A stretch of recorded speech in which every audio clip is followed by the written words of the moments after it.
first, who can tell me what is in this picture? Any ideas? Yes, basically Spanish people setting their foot in America and about to conquer it whole. Has any one of you ever wondered why it happened like that? Why did the Europeans conquer and colonize most of the known world and not, for example, those Native Americans? Why haven't they landed in Europe? Why? Has anyone ever wondered? Please raise your hands if you did, just once. Well, I hope more of you will pay some attention to this topic after my speech. Basically, there are three ways of looking at this problem. One way is to say that those other less fortunate people are just inferior. That's why there was no way they could compete with the Europeans in terms of civilization and technology. That's the line of thought exemplified by Hitler, we already heard mentioned today, but it has been largely discredited. So we know he had good vocal variety, good showmanship, but not very solid scientific basis under his theories. There are really no proven biological differences between the races. So why did it happen? There is a second line of thought saying that since there are no differences, it was just random chance. Anything could have happened, mostly just some freak event could have alerted the course of history. Say the Native Americans invent gunpowder before Europeans do, and then bam, they go and colonize the world. This is what led to many alternative history books and novels. This is very entertaining, but again, not very good scientific solid ground under that. And now there is a third way of looking at things. There is actually a theory, the one which I will be presenting today. I will at the end cite the source, the primary source I will be using. There is this American scientist called Jared Diamond who wrote a whole book, pretty big book about this, dealing in detail with this issue. Why did some people fare better than others in course of history? And to begin, let us first of all, the word Eurasian up there. Again, some of the white supremacists might take issue to this word, Eurasian. They would exclude the Asians, but really, it is the Eurasian people which have dominated the world and still continue to dominate it, because the only ones who can challenge the supremacy of the Europeans and the European-derived civilizations are the Asians. So why did the Eurasians end up dominating the world? Now let's look first at the immediate causes. So first of all, they obviously had better technology, namely better weapons, first and foremost. They also had more advanced societies. They had big countries with lots of specialists, with armies, with resources, something which most of the people in other continents didn't have. And then also, they had disease, which they just luckily spread, say, to the Native Americans and killed off like 90% of the population there. Again, that was a factor that helped the Europeans in their conquests. Now, let's take one step back and look at the further reasons which contributed to these. In order to have good technology and advanced societies, you need to have, first of all, a large population. I think that is pretty self-explanatory. Just in case, the more people you have, the more chances there are that some inventor will be among them. And the more people you have, the more complex your society tends to be. That is just an observation which has proven true throughout history. Also, it's not just the number of people. It is important that you have specialists in your society, not just farmers, not just hunters. You have a lot of people doing things not connected to food production. You have soldiers, you have administrators, you have rulers, lots of different specialists.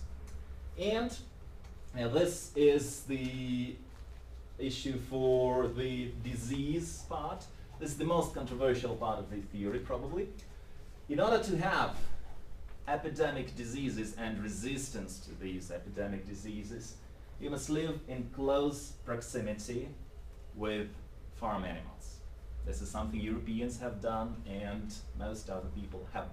Well, here you see a cute cuddly dog, but in most cases it was like pigs, sheep, and other animals which the people lived in close proximity with. Now, what do these three factors have in common? They all rest on the production of food, on efficient production of food. You have to make a lot of food, both from plants and animals, so that you can feed a large population, and you have to have a surplus of food, which means that one farmer can feed 2 or 3 people, so that some of those people can become specialists. And of course, you need to have farm animals in order to be able to live next to them and to get diseases, to get resistance to those diseases. Now, it might sound a bit strange to you that food is where the Eurasians are a superpower, but that's how it is. And when we're thinking about this, let's keep in mind that it's not modern world where we have tomatoes, potatoes, bananas, whatever. In the old times, and all of those differences, they started a long time ago, like 10,000 years ago or more. In the old times, you could grow whatever you domesticated yourself. We couldn't have potatoes or tomatoes because they are from over here. So at that time, in this map, you can see the places where people have domesticated plants and animals. And those are also, of course, the centers of ancient civilizations. Now, interestingly, the yellow color you see here is where today's most productive agricultural regions are, and those are different ones. So these are the centers where the people have domesticated animals and plants. So you might look here and say, all right, so the Mexicans also had their own food in the civilizations in the Yucatan Peninsula, the Mayas, the Aztecs. The Incas, they also had some food, so what's wrong with that? Well, it turns out that not all domesticated plants and animals are created equal. Here's a map, I'm not sure you can see it clearly. It says which species of plants and animals were domesticated in which region. And if you look at the plants and animals domesticated in Eurasia, well, primarily it is Southwest Asia, which is here, the so-called Fertile Crescent in the Middle East, and China. Those are all the staples of food production throughout history. I mean, the goat, the sheep, the cattle, then wheat, rice, all of these were domesticated in Eurasia.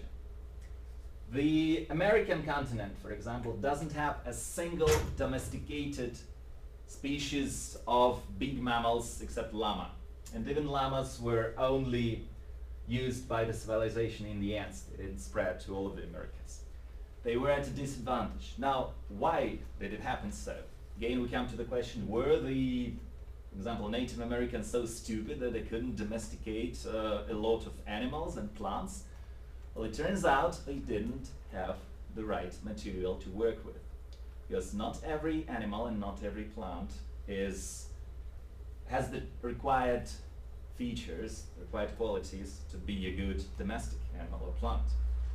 For animals, for example, it has to be able to breed in captivity, it mustn't be overly aggressive, it must be a herd animal which can follow a leader so that the human take place of that leader. For example, the zebras in the African continent. Anyone ever wondered why didn't black people have any zebra cavalry? Well, even the settlers in South Africa wondered about that and tried taming zebras. In very advanced European people for hundreds of years tried to do it and failed. Zebras have very bad temperament, they just bite. Actually, more people suffer from zebra bites than from, say, lion bites in the zoos, because they are very vicious animals. And so it is that for those candidates for domestication that were present in the other continents, very few were actually suitable. So in this sense, Europeans got lucky. It is A bit more complicated than that. I am simplifying the picture. But to bring it in a few words, the Europeans got lucky because they first of all had the sufficient number of candidates for domestication. Well, not in the least part because this is the biggest continent in the world. And also, again, it's just luck. A lot of animals, a lot of plants there were suitable for domestication. And also, a second important point, if you look at Eurasia, it is stretched in this direction, which means that you can basically grow the same plants in Spain, in Turkey, in China, in Japan. North and South America, on the other hand, are stretched out like this, and the climate zones go like this. A plant domesticated here couldn't be used here. They just wouldn't grow there. So, a large part of the success of Eurasian nations, mostly Europeans, derives from this simple geographical fact. They were lucky to be born in the biggest landmass in the world, stretched out along the east-west axis, which had the largest number of candidates for domestication. So think about this next time you are thinking about the differences between the races, between the civilizations and their achievements.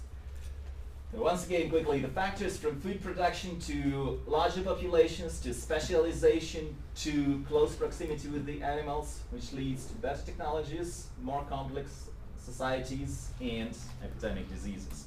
If those of you who are interested in this topic and would like to learn more, much more, I advise you to read this book. This will be your starting point. It's a pretty thick book devoted to this topic I just spoke about, and there you can find references for another dozens of books.